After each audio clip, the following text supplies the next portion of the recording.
ناظرین، ایک عورت کو اللہ تعالیٰ ہر بار اولاد نرینہ سے نوازتا، مگر چند ماہ بعد وہ بچہ فوت ہو جاتا، لیکن وہ عورت ہر بار صبر کرتی اور اللہ کی حکمت سے راضی رہتی، مگر اس کے صبر کا امتحان طویل ہوتا گیا اور اس طرح ایک ایک کر کے اس عورت کے 20 بچے فوت ہو گئے۔ آخری بچے کے فوت ہونے پر اس عورت کے صبر کا بندھن ٹوٹ گیا۔ وہ آدھی رات کو زندہ لاش کی طرح اٹھی اور اپنے خالق حقیقی کے سامنے سر سجدے میں رکھ کر خوب روئی اور اپنا غم بیان کرتے ہوئے کہا، اے کنو مکان کے مالک، تیری اس گناہگار بندی سے کیا تقصیر ہوئی کہ سال میں 9 مہینے خونے جگر دے کر اس بچے کی تکلیف اٹھاتی ہوں، اور جب امید کا درخت پھل لاتا ہے تو صرف چند ماہ اس کی بہار دیکھنا نصیب ہوتا ہے۔ آئے دن میرا دل غم کے ہول کا شکار رہتا ہے کہ میرا بچہ پروان چڑھے گا بھی کہ نہیں۔ اے دکھی دلوں کے بیٹ جاننے والے، مجھ پہ اپنا کرم و لطف فرما۔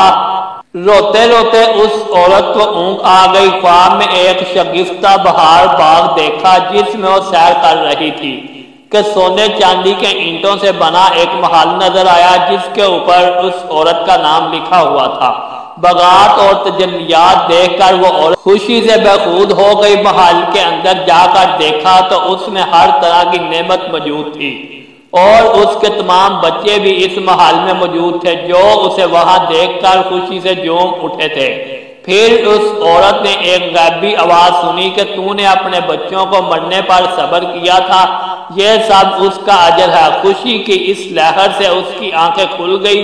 جب وہ خواب سے بیدار ہوئی تو اس کا سارا ملال جاتا رہا اور اس نے بھیگی ہوئی آنکھوں سے عرض کیا، یا الہی، اب اگر تو ایسے سے بھی زیادہ میرا خون بہا دے تو میں راضی ہوں۔ اب اگر تو سینکڑوں سال بھی مجھے اس طرح رکھے تو مجھے کوئی غم نہیں۔ یہ انعامات تو میرے صبر سے کہیں زیادہ ہے۔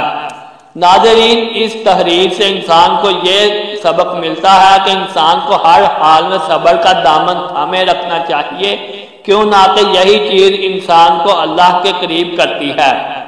دوستو، یہ تھی آج کی ویڈیو۔ اگر اچھی لگے لائک کریں، کمنٹ کریں اور چینل کو سبسکرائب کریں۔ شکریہ۔